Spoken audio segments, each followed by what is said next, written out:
kita ya untuk mengelola keuangan kita, sehingga akhirnya kita tidak termasuk ke dalam golongan orang-orang yang mubazir, pemboros ya. Dengan begitu Allah mendekatkan kita dengan syaitan ya, jangan sampai nauzubillah. Penutup nih, saya mau kasih pantun lagi ya. Pergi ke mall niat cuci mata, nah, tapi di dompet sudah ada jurus penjaga yang tadi. Bismillahirrahmanirrahim. Assalamualaikum warahmatullahi wabarakatuh. Magnet rezeki, satu sama terhubung.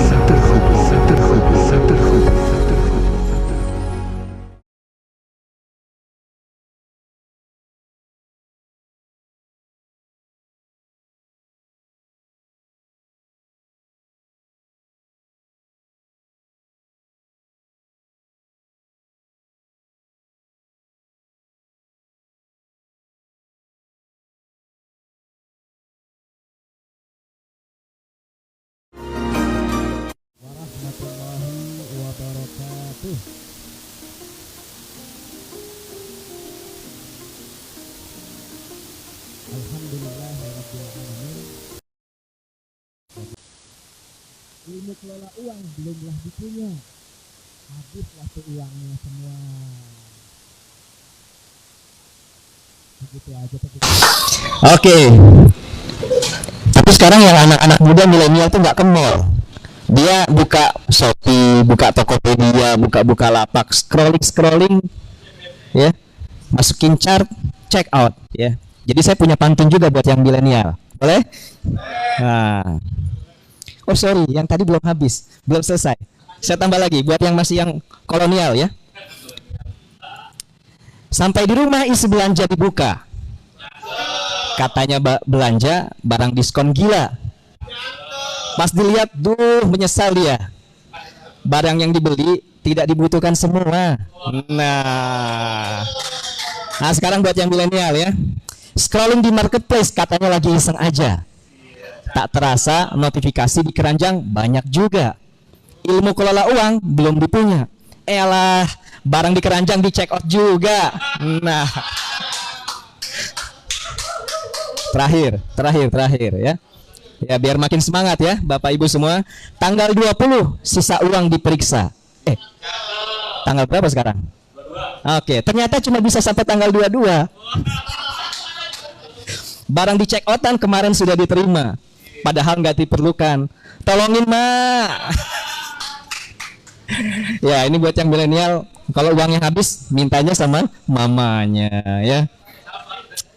Oke teman-teman semua ya. Jadi pada kesempatan hari ini kita akan belajar tentang cara kelola uang ya. Kenapa ini penting ya? Karena ya pertama kita punya uang ya yang jumlahnya ya, kalau karyawan dapat jumlahnya fix begitu ya.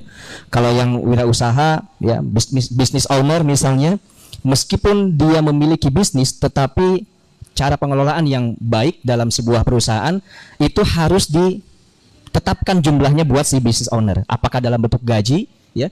Kalau gajinya kurang ditambahkan dengan preview misalnya setiap bulan berapa ya, supaya pengeluaran di dalam perusahaan itu terkontrol dengan baik. Ya. Kemudian yang kedua, kita punya pengeluaran pribadi bulanan yang jumlahnya juga perlu kita kontrol ya. Supaya ya tidak seperti di pantun tadi ya, tanggal 20 sudah habis. Baik teman-teman, silakan yang masih baru datang mengisi tempat-tempat yang tersedia. Bagusnya yang baru datang tempatnya di depan ya. Tempatnya di depan yang baru datang.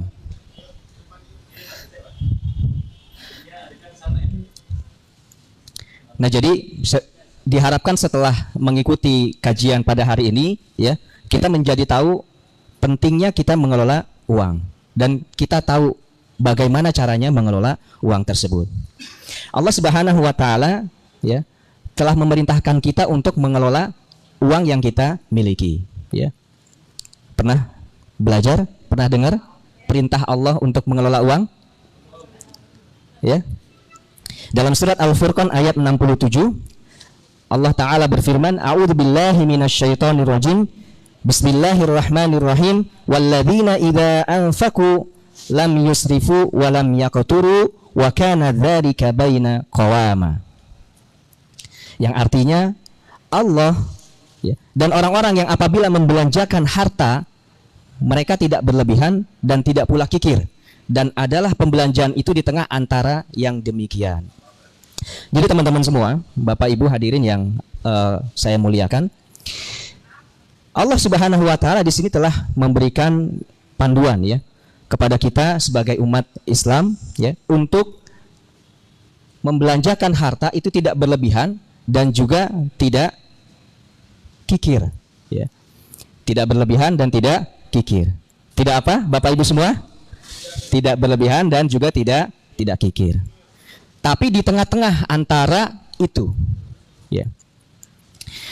Sehingga akhirnya Bapak Ibu semua kita menjadi memiliki harta yang bermanfaat ya, yang kita gunakan dalam kehidupan kita sehari-hari. Di samping itu Bapak Ibu semua, teman-teman Magnet Rezeki Center, di dalam surat Al-Isra ayat 27 Allah juga berfirman, innal mubadzirina kanu ikhwanas syayatin wa kana syaitanu lirabbih kafura ya. Sesungguhnya pemboros-pemboros itu, orang-orang yang mubazir adalah saudaranya syaitan. Biasanya kita kalau bilang mubazir itu cuma asosiasinya ke makanan. Makanannya sisa, mubazir. Padahal ya, banyak hal dalam kehidupan kita yang coba nanti kita teliti ya. Apakah dalam kehidupan kita itu mengandung sifat-sifat sebagai pemboros ya. Kita coba lihat ya. Dan kata Allah di sini, wa kana syaiton li rabbih kafura, dan syaitan itu adalah sangat ingkar kepada Tuhannya. Ya. Kalau tadi Mas Bubah sampaikan saya sebagai saudara Pak Nasrullah sebagai founder Magnet Rezeki.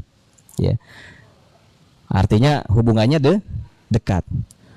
Kalau Mas Bubah sama Pak Nasrullah dekat juga, tapi bukan saudara, ya, tidak sedekat saya, begitu. Nah, bagaimana kalau yang mubazir, yang melakukan sifat mubazir, tindakan mubazir itu dikatakan ikhwanas syayatin, saudaranya syaitan. Ya. Saudaranya syaitan, maka saudara syaitan ini ya dekat dengan neraka, ya. Luar biasa ternyata Allah mensifati ya orang yang boros, orang yang mubazir itu dengan ikhwanas syayatin, dengan saudaranya syaitan ya. Kenapa? Ya nanti kita coba bahas di berikutnya ya. Jadi Bapak Ibu semua, karena orang yang boros ini ya, orang-orang yang mubazir ini ya, itu mengeluarkan uang untuk hal-hal yang tidak bermanfaat, tidak diperlukan, tidak berguna ya. Akhirnya ketika ingin mengeluarkan uang ya untuk keperluan yang sangat berguna, itu merasa tidak ringan, merasa berat sekali ya. Contohnya ya, misalnya kita punya uang 100.000 nih atau 20.000 nih ya.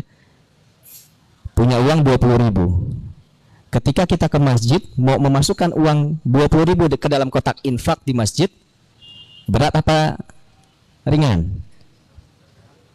Rasanya berat ya. Tidak ringan ya. Rasanya tidak ringan. Tapi kalau kita pergi ke mall ya, makan bakso,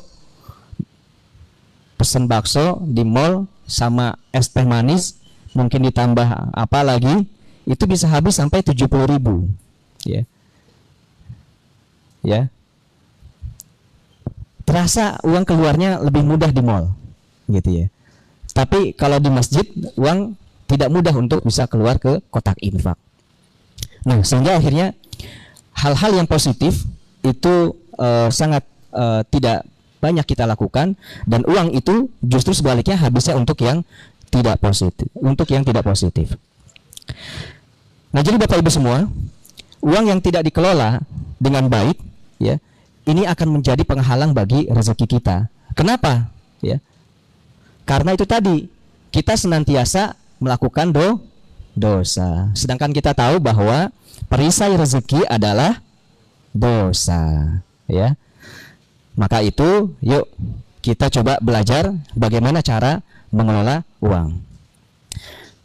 Dan juga Rasulullah Shallallahu Alaihi Wasallam pernah bersabda, pada hari kiamat nanti tidak akan bergeser dua telapak kaki seorang hamba, ya, sampai nanti dia akan ditanya, dimintai pertanggungjawaban tentang 4 hal. Yang pertama tentang umurnya, ya, kemana dihabiskannya, ya, tentang umurnya kemana dihabiskannya.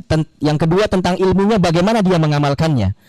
Yang ketiga tentang hartanya, dari mana dia dapatkan dan di mana dibelanjakan. Dan yang keempat tentang tubuhnya, untuk apa digunakannya. Bapak Ibu semua hadirin yang dimuliakan Allah, dari 4 hal yang dimintai pertanggungjawaban oleh Allah ini, hanya harta yang ditanya 2 kali.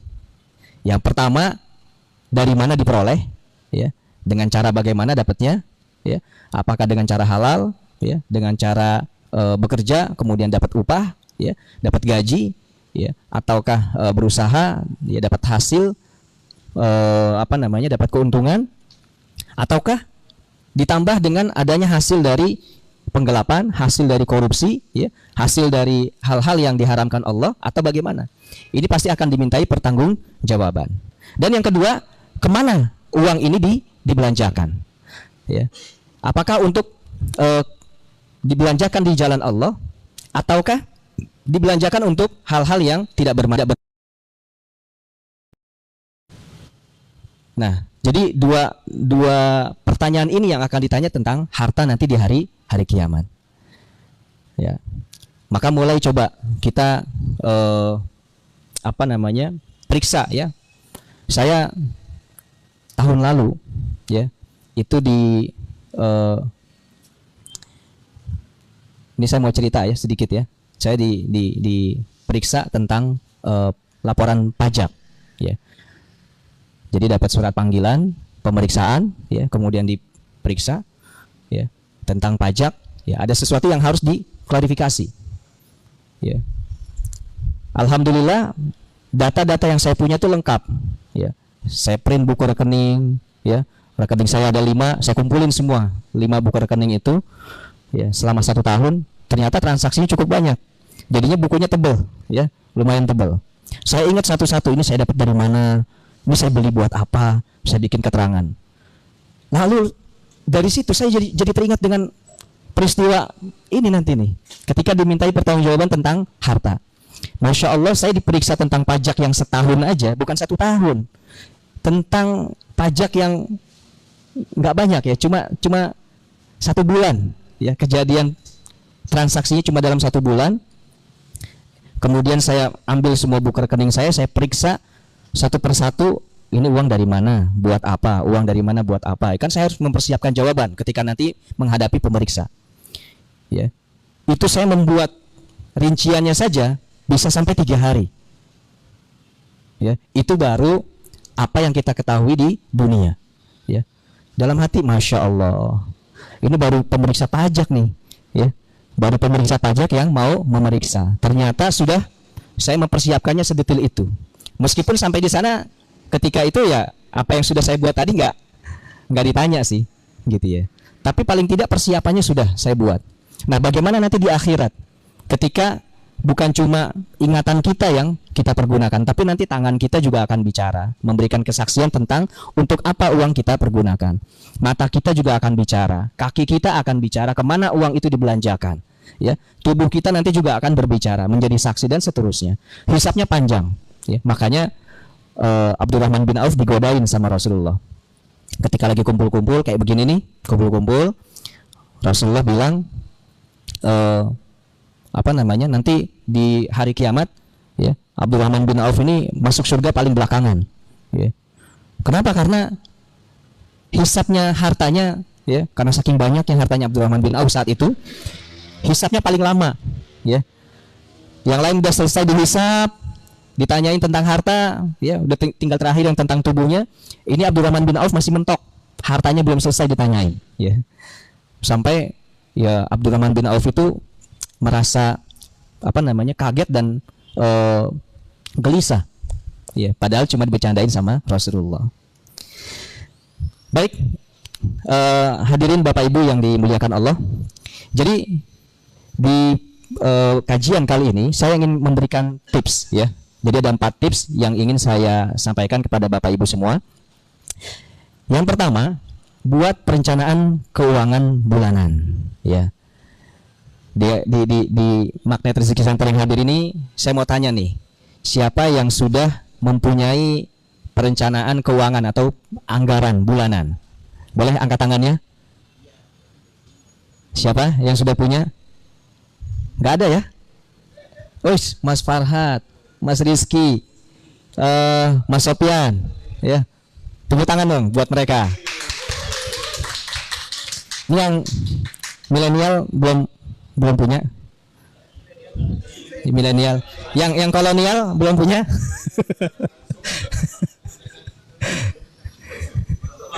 Ya, orang keuangan, orang keuangan. Siapa? Mana Indah? Ada nggak Indah? Oh ada. Oh, pantesan. Ya. Jadi kita penting untuk membuat perencanaan atau membuat daftar anggaran ya, pengeluaran bulanan ya. Setidaknya pengeluarannya saja ya, dianggarkan buat apa. Jadi kita coba klasifikasi ya. Klasifikasikan anggaran keuangan bulanan itu kita bagi 2. Yang pertama anggaran rutin dan yang kedua anggaran yang tidak rutin. Coba kita klasifikasikan dulu. Yang pertama anggaran rutin itu misalnya zakat, infak ya.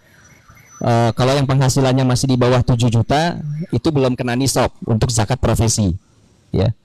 Di mazhab yang lain tidak ada zakat profesi. Ya, silakan nanti tinggal mengikuti mazhab yang mana. Ya, untuk yang kurang dari 7 juta sebaiknya tetap menganggarkan infak. Ya, kenapa? Karena infak itu bukanlah mengurangi harta, tetapi dia menambah harta. Ya. Kemudian yang kedua, kita coba buat anggaran untuk biaya rumah tangga. Biaya rumah tangga misalnya biaya listrik bulanan. Ya, kalau ada tagihan air PDAM ya.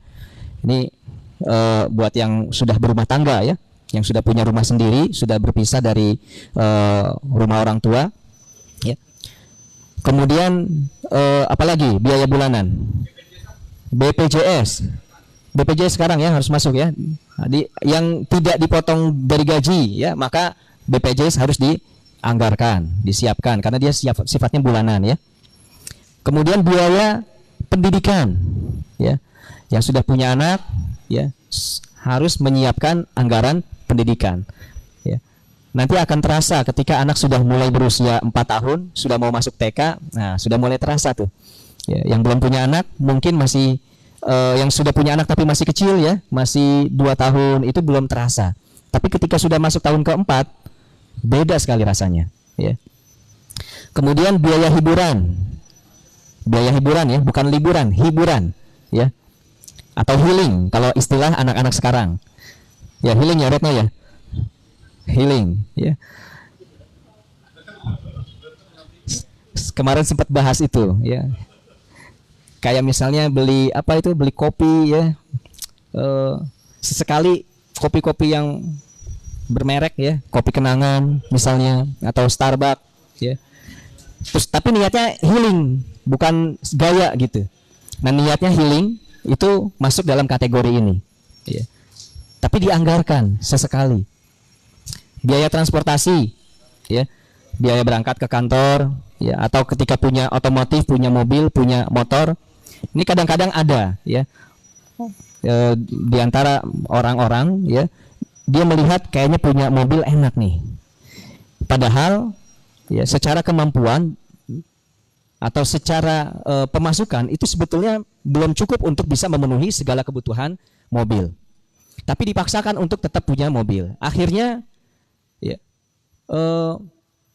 biaya servis ya, bulanan, ganti oli ya, kemudian ada spare part yang harus diganti, itu nggak bisa ditutupi ya. Contohnya ya kayak Crazy Rich di Tuban lah ya kemarin tuh. Mereka dapat uang gusuran, terus kemudian dipergunakan untuk beli mobil, tapi nggak mikir untuk biaya maintenance, perawatan setiap bulan yang harus dikeluarkan sekian juta setiap 1 atau 2 bulan kalau sering dipakai, ya. Atau paling tidak biaya bensinnya begitu. Nah, jadi ini dimasukkan ke dalam biaya rutin, zakat atau infak, ya, biaya rumah tangga, biaya pendidikan, biaya hiburan, ya, biaya transportasi atau otomotif. Ya. Di beberapa planner, financial planner ini membuat porsi-porsinya, seperti misalnya biaya rumah tangga itu besarnya adalah 40%. Nah, kemudian biaya pendidikan itu besarnya 5-10%, ya. Tergantung dari setiap orang memandang tentang pendidikan seperti apa dan bagaimana visi pendidikan terhadap anak-anaknya, ya. Kemudian biaya hiburan ya sekitar 5%, ya. Biaya transportasi ini tentatif sesuai dengan berapa jauh, ya, seberapa besar jarak antara rumah dengan kantor atau keperluan setiap bulannya, ya. Ditambah nanti ada pos yang lain begitu, ya, yang harus disiapkan untuk dana cadangan.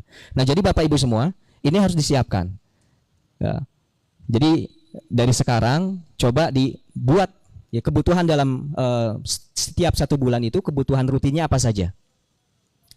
Nah, kayak Mas Farhat tadi ya sudah bikin, Mas Rizky, Mas Sopyan, ya, itu jadi sudah tahu nih setiap bulan anggarannya berapa. Jadi tanggal 20 duitnya masih ada.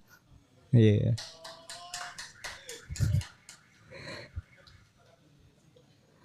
Nah, baik Bapak Ibu semua.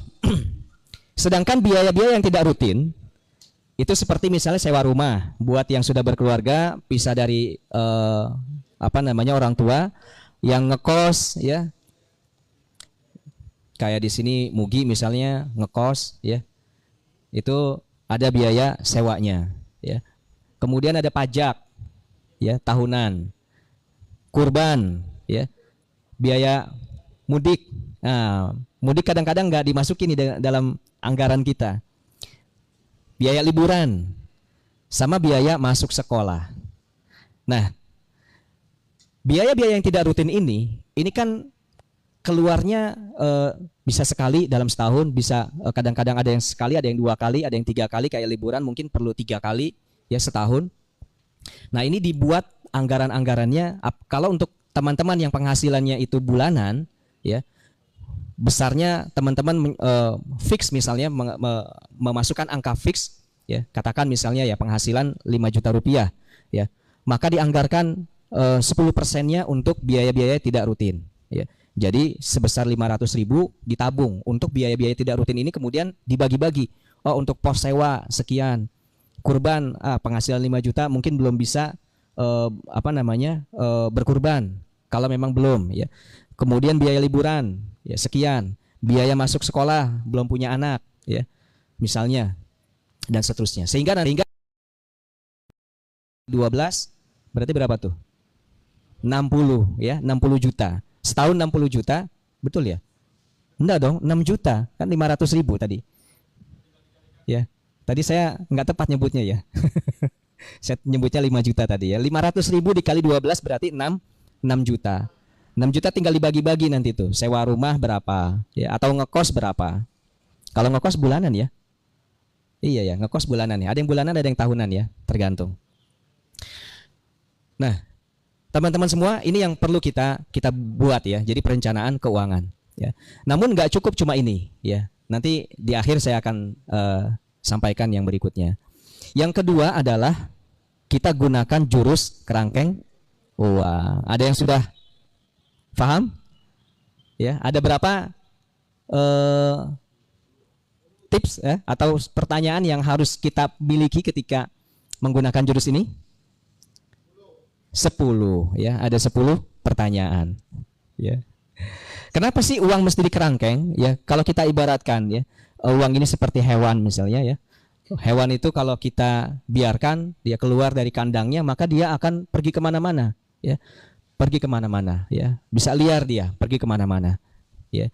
Sama, ya, seperti halnya hewan, kita perlu mengkerangkeng ya hewan itu supaya bisa diem aja di dalam kandang ya, atau tetap ada di situ. Uang juga begitu, perlu kita kerangkeng supaya enggak pergi kemana-mana uangnya ya, tidak apa namanya, tidak bocor kemana-mana.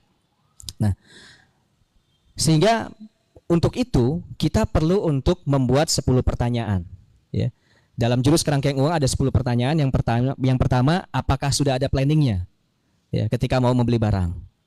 Kita mau beli handphone misalnya, apakah sudah ada rencananya mau beli handphone? Kalau belum, maka ya sudah, lewati dulu handphone yang ada, pakai dulu sampai maksimal. Kalau ternyata handphone saya sudah lemot, sudah harus diganti, maka barulah kita perlu untuk merencanakan ya, mengagendakan penggantian handphone. Yang kedua, pertanyaan berikutnya, kalau pertanyaan 1 sudah lewat, apakah ada dananya? Nah, dananya nggak ada, ya sudah, tunda dulu ya. Ternyata dananya ada ya, maka oke lah ya, sudah masuk jadwalnya liburan misalnya, sudah masuk jadwalnya liburan ya. Kita punya jadwal setahun 4 kali liburan misalnya, atau 3 tahun liburan per 4 bulan. Ini bulannya sudah jadwalnya liburan. Kemudian kita periksa, oh ya, dari 6 juta tadi yang kita anggarkan, ternyata sudah ada sekitar 1 juta ya. Posnya buat liburan ada 500.000.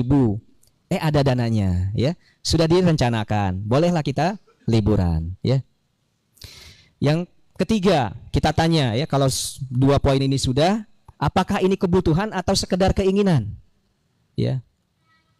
Kalau dia kebutuhan, maka ya kita beli atau kita laksanakan. Tapi kalau baru sekedar keinginan, tunda dulu ya. Yang keempat, apakah bahaya kalau nggak dibeli ya? Wah, udah stres nih ya, harus liburan, sudah jadwalnya, uangnya ada, dan memang kebutuhan, ya sudah, jalan ya. Tapi baru bulan kemarin liburan, uangnya nggak ada, nggak direncanakan, ternyata kepengen ngelihat di Instastory ada orang yang baru liburan di kafe yang baru dibuka, diskonnya gede katanya 50% ya. Pengen liburan ke sana, healing ke sana ya. Nah, bahaya nggak kalau nggak dibeli? Iya, lagi stres misalnya, lagi nggak, pikiran lagi nggak tenang ya. Apakah cara healingnya begitu ya? Kalau memang ternyata enggak, apa namanya, masih bisa di undur, ya sudah, kita undur ya. Pertanyaan yang kelima, kalau 4 pertanyaan ini ternyata oh ya ini butuh nih kita, bahaya kalau tidak dibeli ya. Apakah ada produk atau jasa pengganti yang lebih ekonomis ya? Sekarang produk-produk elektronik ada yang KW Super, KW1, KW2, KW3, KW4, KW5 ya. Tapi hati-hati juga beli barang KW ya. Ada yang bagus, ada yang juga malah jadi pemborosan ya. Barang KW, wah ini murah, sudah dibeli nggak dipakai. Kenapa? Karena baru dipakai sebentar sudah nggak berfungsi. Nah, Bapak Ibu semua, jadi cari barang-barang yang lebih ekonomis ya. Kalau ternyata nggak dapat barang yang lebih ekonomis ya, dengan kualitas yang sama atau turun sedikit, dan kita memang tetap membutuhkan, ya sudah, kita beli barang yang kita cari tadi. Kemudian masuk ke pertanyaan ke-6, apakah ada cara lain ya yang lebih ekonomis ya? Misalnya kita punya barang ini ya, kemudian kita pengen beli barang yang lebih, misalnya kita punya apa namanya, barang TWS misalnya ya. TWS apa singkatannya? True Wireless Sound ya. Iya. True Wireless Sound ya kalau nggak salah. Nah, kita punya barang ini, kemudian kita pengen ganti, upgrade yang lebih bagus misalnya ya. Nah, cara yang misalnya ini harganya beli 500.000, kemudian kita pengen beli yang karena kita sudah pertanyaan 1 sampai pertanyaan nomor 5 ini sudah ya semua ya. Kita pengen yang lebih bagus ya, karena kebutuhan kita. Harganya 1 juta ya. Cara yang lebih ekonomis gimana? Kan kalau kita beli dengan harga 1 juta, keluarlah uang dari kantong kita 1 juta. Padahal tadi uang di dompet berapa? Uang di dompet ada berapa tadi? 1 juta. Ya, balik ke pantun tadi ya. Padahal kalau kita hanya beli keluar uang 1 juta. Nah, bagaimana caranya? Ya barang yang ada ini ya dilepas ya, dijual dengan cara jual barang second. Sekarang jual barang second gampang kok di marketplace. Ada ininya ya. Ada sarananya gitu ya. Dijual dengan harga 200, akhirnya dapat uang 200.000. Yang tadinya mesti keluar 1 juta jadi cuma keluar 800.000. Nah, itu cara lain yang lebih ekonomis. Pertanyaan ketujuh berikutnya, kalau 1 sampai 6 sudah ya semua ya. Apakah beli barang ini bisa ditunda? Bisa nggak ditunda? Ternyata masih bisa ditunda. Udah ya masih bisa tunda 1 bulan. Oke, kita tunda bulan depan. Ternyata mendesak harus bulan ini dibeli. Ya sudah, kita beli. Ya. Kalau pertanyaan 1 sampai 7 iya semua, masuk ke pertanyaan 8. Apakah bisa menghasilkan uang lebih setelah membeli ini? Ya. Meningkatkan produktivitas misalnya. Kita lebih produktif ya. Ketika punya sarana ya atau punya gadget yang lebih optimal. Misalnya HP kita sudah mulai tidak cepat ya, ganti-ganti aplikasi tidak cepat ya. WA keluar sendiri. Sekarang versi WA itu sudah yang keberapa gitu ya. Jadi saya punya HP juga, HP yang iPhone 6 itu sudah nggak kompatibel dengan WA sekarang. Baru buka loading keluar ya, akhirnya sudah nggak dipakai tuh HP ya. iPhone 6 itu iPhone 6 saya masih saya pakai sampai sekarang, masih saya gunakan dari tahun 2016. Berapa tahun tuh ya? 6 tahun ya, 6 tahun. Nah itu seandainya saya juga beli HP pengganti 2000 berapa kemarin 2001 ya. Jadi 5 tahun saya pakai ya. Sepanjang ini belum bisa ditunda sepanjang masih bisa saya pakai, maka saya nggak pakai HP yang baru. Nah seperti itu. Jadi kalau kemudian ketika kita memutuskan untuk beli HP yang ini akan meningkatkan produktivitas. Buat saya loading yang perlu 5 detik itu ya, itu mengganggu produktivitas saya. Ya, maka berarti produktivitas itu adalah nilai lebih, ya, bisa menghasilkan nilai lebih buat kita, atau bahkan bisa menghasilkan uang. Oh, dengan adanya HP yang baru bisa misalnya sekarang banyak tuh buat teman-teman yang masih milenial ya, ya ada namanya aplikasi Gaweo misalnya, ya. Itu aplikasi promosi ya, kita sebagai marketer marketer lepas ya, mempromosikan sekedar promosi bisa dapat poin, nanti dapat uang ya. Kemudian apabila pertanyaan 1 sampai 8 iya semua, masuk ke pertanyaan berikutnya, pertanyaan ke-9. Apakah beli barang ini bisa memberikan manfaat permanen atau cuma sesaat ya? Kalau ternyata manfaatnya permanen, oh ya bagus. Tapi kalau ternyata manfaatnya cuma sesaat, ya kita tunda dulu ya. Ternyata manfaatnya cuma sesaat. Dan yang terakhir, jangan bawa uang cash ya.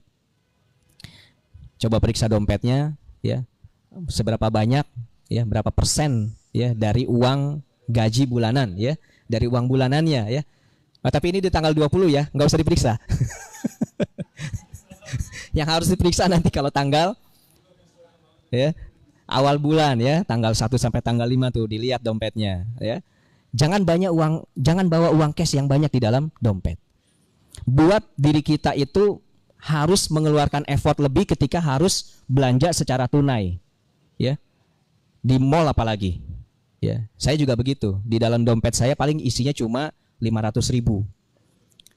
Iya, di dalam dompet saya cuma 500.000. Cuma cukup buat beli bensin sama ya uang laki lah istilahnya ya, kalau istilahnya bapak-bapak tuh ada uang laki ya. Ya buat jajan-jajan apa gitu kan, buat apa, makan, traktir temen gitu ya. Seperti itu. Ya, yang bermanfaat ya. Terus kalau sudah habis isinya ya, sudah tinggal 100.000, top up ya. Tarik dari ATM 300.000, jadi uang sisa 400.000. Begitu aja. Jadi satu bulan itu bisa ke ATM berapa kali gitu, 4 sampai 5 kali. Tapi isinya pengeluaran kita jadi lebih hemat. ya.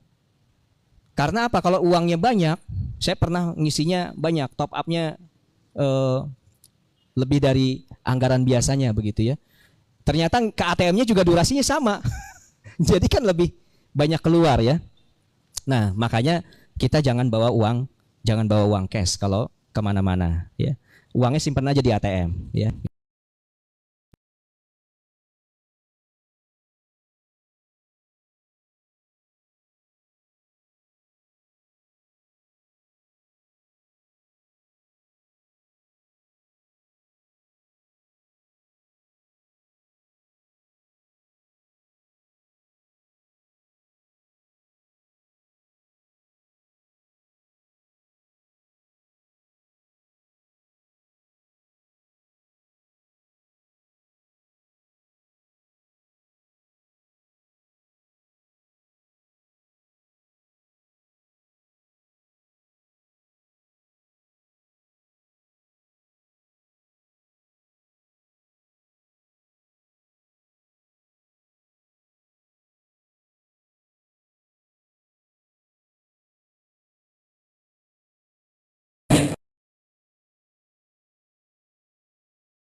Kurang apa namanya?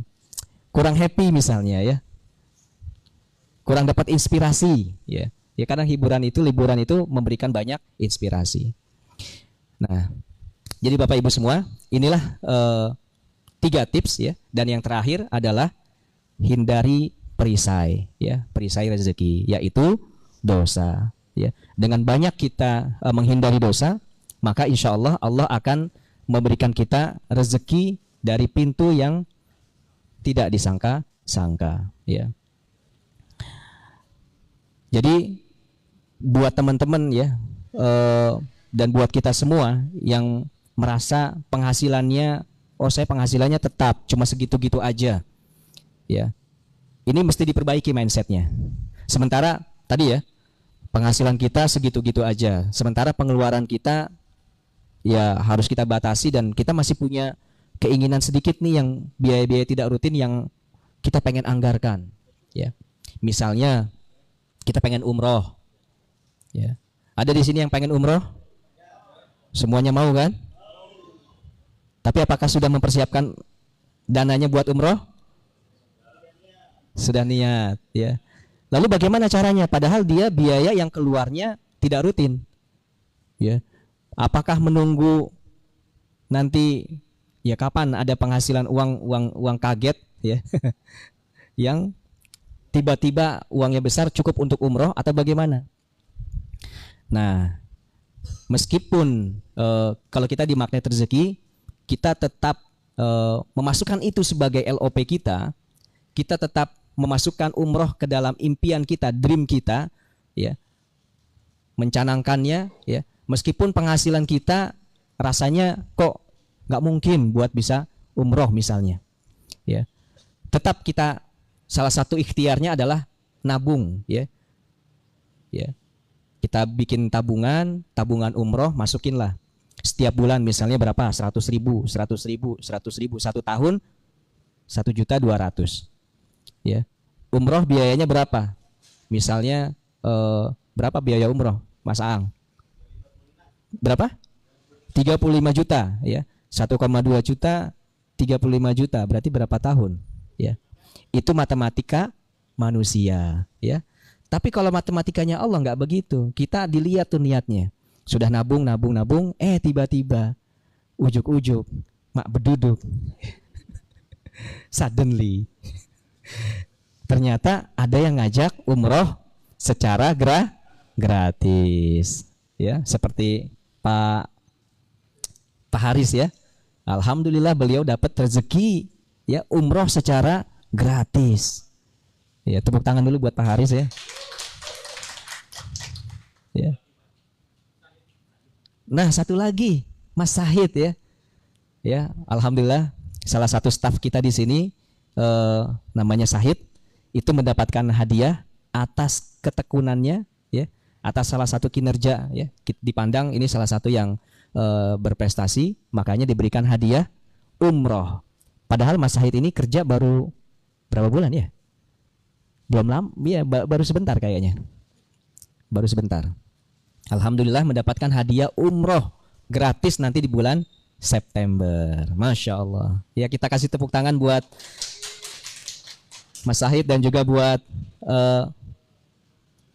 Magnet Rezeki yang memberikan hadiah kepada beliau, ya. Tepuk tangan lagi dong. Baik, hadirin sekalian, itu tadi ya 4 tips yang bisa saya bagikan buat teman-teman semua. Mudah-mudahan Allah memudahkan kita, ya, untuk mengelola keuangan kita, sehingga akhirnya kita tidak termasuk ke dalam golongan orang-orang yang mubazir, pemboros, ya. Dengan begitu Allah mendekatkan kita dengan syaitan, ya, jangan sampai nauzubillah. Penutup nih, saya mau kasih pantun lagi, ya. Pergi ke mall niat cuci mata, nah, tapi di dompet sudah ada jurus penjaga. Yang tadi loh, yang 10 jurus tadi itu masukin di dalam dompet. Lihat ini itu tidaklah tergoda. Nah, uang 1 juta tersisa, ya. Pantun kedua nih buat milenial. Scrolling di marketplace katanya lagi iseng aja. Jurus kerangkeng uang kini sudah punya. List barang di keranjang dipilah-pilah, yang di check out cuma yang bermanfaat aja. Nah, demikian, ya, mudah-mudahan ilmu ini bermanfaat. Kurang lebihnya saya mohon dimaafkan, ya, atas penyampaian yang tidak tepat, ya. Semoga Allah mengampuni kata-kata saya yang tidak tepat ini. Demikian, billahi taufiq wal hidayah. Assalamualaikum warahmatullahi wabarakatuh. Ya, selanjutnya dibuka sesi tanya jawab, ya. Silakan, mungkin dari teman-teman yang ada di MRC dan juga teman-teman yang ada di Facebook, ya, di online. Kalau ada pertanyaan kita coba diskusi. Silakan dari ikhwannya, Mas Acing, ya, Mas Acing, Aris Cing, Mas Arif Cing, ya. Yang pertama, kemudian yang perempuan ada satu. Maria, mau tanya aja.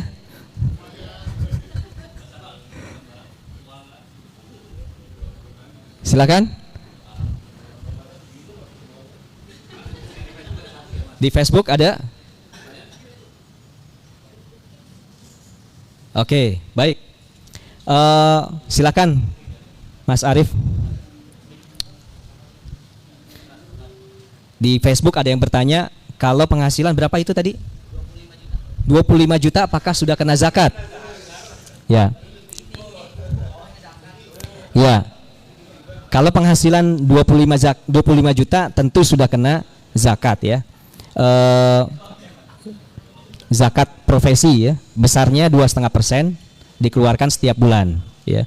Kalau batasnya tuh nisabnya itu sekitar 7 juta, ya. Sekitar 7 juta.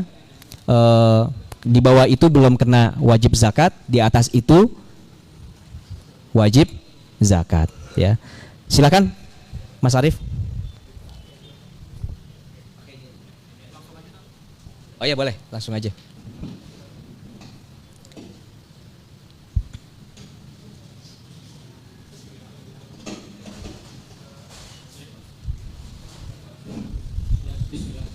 Assalamualaikum warahmatullahi wabarakatuh. Ini tips kerangkengnya kuat sekali, Ustaz. Jadi istilahnya itu kalau kita dikerangkeng dengan 10 kerangkeng yang besinya begitu kuat, insya Allah ini akan aman. Yang membuat aman adalah kerangkengnya kena yang kuat.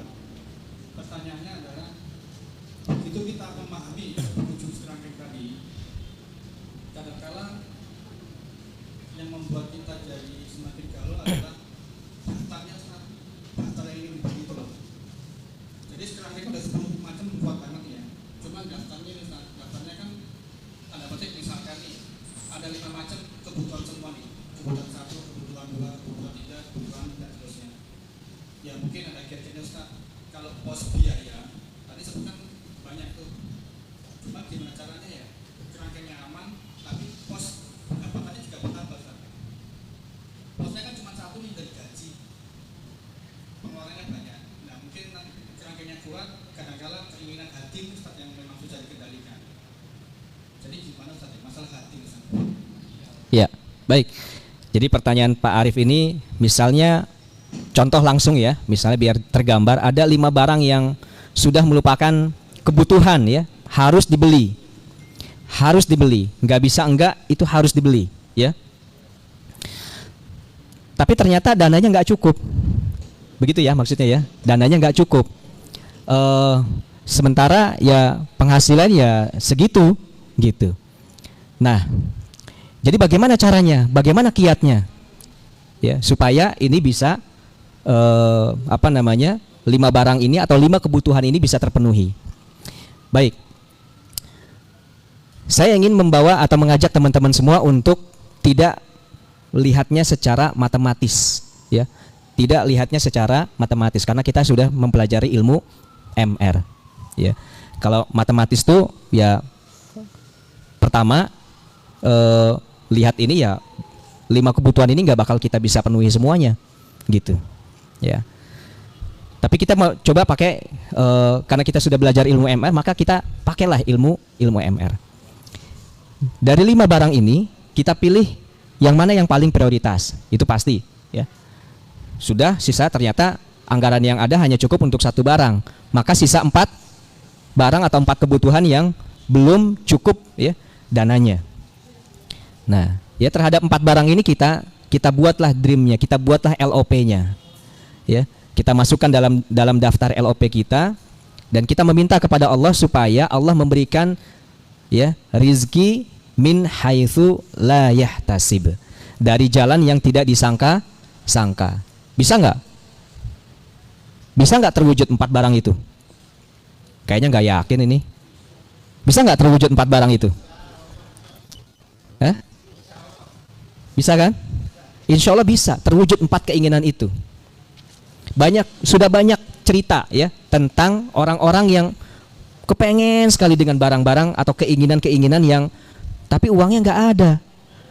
Dan ternyata ketika di dreamkan, ketika di LOP-kan, ditambah dengan ikhtiar plus tawakal kepada Allah, ya ternyata dimudahkan. Ini ada satu cerita. Kemarin salah satu peserta TFT cerita kepada saya, ada salah satu peserta yang ikut training, jadi sudah ikut seminar, ya sudah ikut seminar hybrid magnet rezeki. Dan besoknya mau sekali ikut training yang harganya 850.000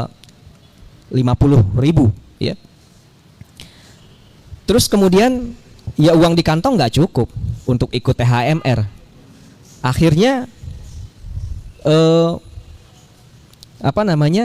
ya beliau tetap husnuzon kepada Allah, tetap daftar ya. Beliau ini seorang guru ya. Beliau tetap daftar dan kemudian berzikir kepada Allah, meminta kepada Allah, berdoa supaya Allah memudahkan ya datangnya uang 850.000 dalam hari. Ini penghasilannya kalau dihitung secara matematis nggak mungkin. Ya. Nah, terus kemudian ya tetap begitu ya, sampai istrinya juga nanya, "Bang, memangnya ada uangnya?" Insya Allah ada. Kalau Allah mau kasih, Allah takdirkan saya hadir THMR, insya Allah ada uangnya. Ya. Kemudian ya sudah, aktivitas harian itu sampai maghrib uangnya belum datang. Ya. Sampai kemudian malam uangnya belum datang. Beliau ditanya sama panitia, jadi nggak ikut besok? Ya. Karena kan panitia harus mengkonfirmasi pihak hotel kan, nanti mau berapa pax begitu. Insya Allah jadi. Ya. Transferannya ditunggu ya, nggak ditransfer karena uangnya belum ada. Sampai malam tidur uangnya belum ada. Pagi jam 6 pagi uangnya juga masih belum ada. Tapi dia sudah optimis, tetap berprasangka baik kepada Allah. Insya Allah Allah akan datangkan uang. Jam 8 pagi sudah harus hadir di lokasi. Ya, bersiap-siap, sarapan, mandi. Sampai jam 7 uangnya belum ada. Tinggal 1 jam. Ya kan? Terus kemudian apakah husnuzonnya kepada Allah mundur? Ya Allah nggak kabulkan nih. Enggak. Tetap optimis. Dia panasin motornya, ya, siap-siap berangkat, sampai motornya keluar pintu uangnya masih belum ada. Baru begitu mau jalan ada motor mendekat, Pak, sebentar, ya, ya. Oh kenapa? Ini ada uang, gitu ya. Ada uang, gitu ya. Uang apa ini? Ya ini mohon diterima aja. Terima kasih atas bantuannya selama ini. Oh kenapa? Udah Pak, terima aja. Amplop begitu dibuka isinya berapa? 900.000. Ya. 900.000 rupiah itu sudah jam tujuan ya, sudah mau berangkat tuh. 900.000. Ya, daftar THMR 850, masih ada uang bensin 50.000. Ya. Makanya kalau pakai logika matematika ya, hidup kita ini serba nggak cukup.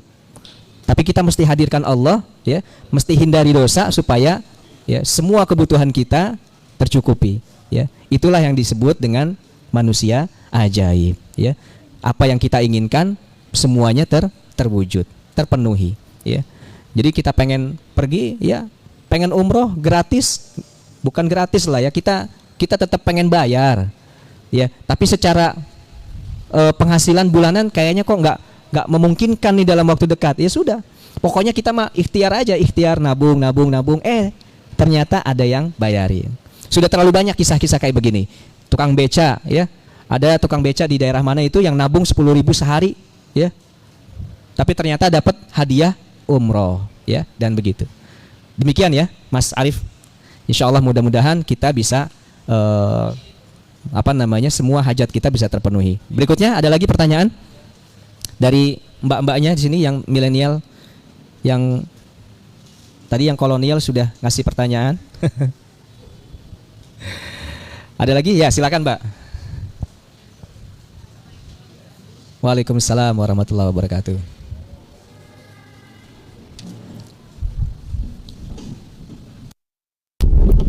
Ya, terima kasih. Tes. Ya, sebenarnya ilmu ini terpakai banget saya bulan ini ya, Tat ya. Sebenarnya kerangkeng uang yang disampaikan tadi udah saya pakai bertahun-tahun, cuman kalau namanya cewek terus bukan kalap ya, mungkin healing gitu ya Tat ya. Nah terus tiba-tiba ada namanya fase mungkin dia perlu healing ke mall, terus kemudian belanja, akhirnya ya pengeluarannya banyak. Nah itu bagaimana Ustaz? Itu mungkin dia udah pakai jurus kerangkeng uang kayak gitu kan, cuman yang terjadi kan kalau milenial tuh kan kebanyakan seperti itu ya, kayak gitu. Nah itu seperti gimana tuh?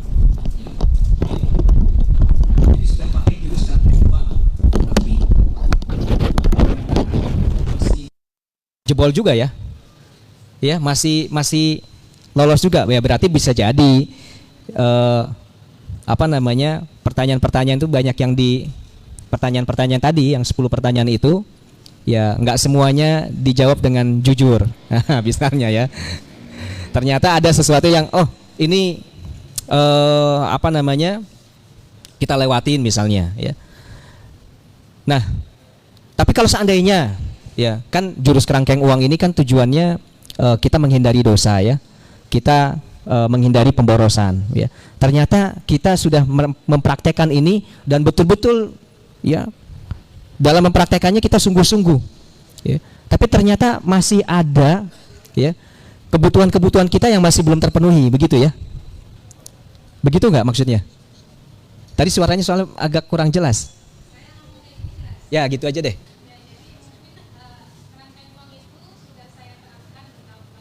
Bertahun-tahun ya. Alhamdulillah.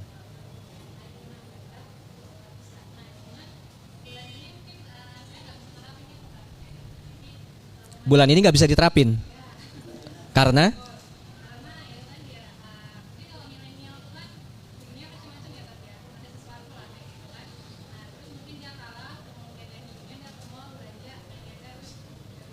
yang nggak bisa nerapin dia apa saya saya oke.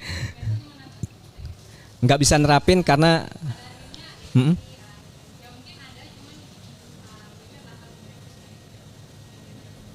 iya, nggak bisa nerapin karena ada sesuatu lah ya, begitu ya, sehingga nggak bisa diterapkan. Ya sudah. Terus pertanyaannya apa?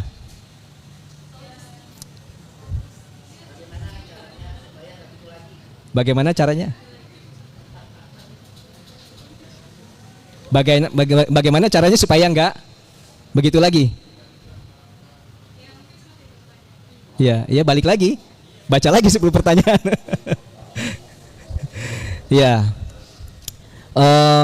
ya mungkin kadang-kadang kan kita dalam mengamalkan sebuah amal ya ada saatan-saatan ya, ada saatnya kita memang serius atau mudah Allah berikan kemudahan untuk menjalankan amal tersebut, tapi ada kalanya kita terlewat atau lalai dari melaksanakan amal tersebut ya.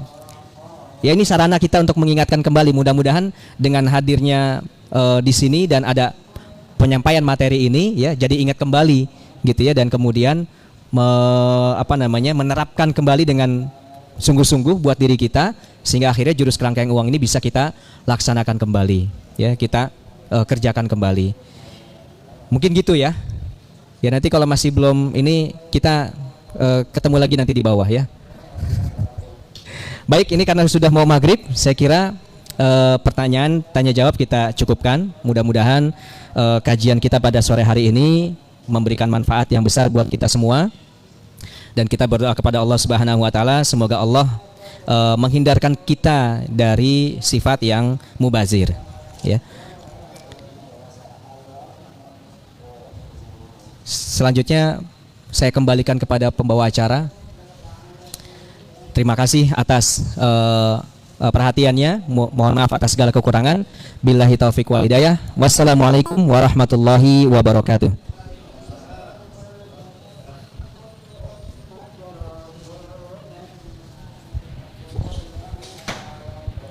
Insyaallah, tabarakallah, jazakumullah khairan katsir Ustadz Mujahid atas materi yang telah disampaikannya. Semoga kita semua bisa mengambil hikmah dan kita bisa Teman-teman yang belum subscribe dan baru saja menemukan channel ini, silahkan subscribe. Insya Allah Anda akan mendapatkan materi-materi yang terbaik dari channel ini. Insya Allah Anda adalah makhluk yang ajaib, tinggal kita sempurnakan mengetahui rahasia. Dan insya Allah dalam video-video berikutnya kita akan lanjutkan materi ini sampai Anda menemukan potensi terbesar diri Anda dan menjadi makhluk ajaib sebagaimana yang Allah Subhanahu wa taala inginkan untuk Anda. Sampai jumpa. Assalamualaikum warahmatullahi wabarakatuh.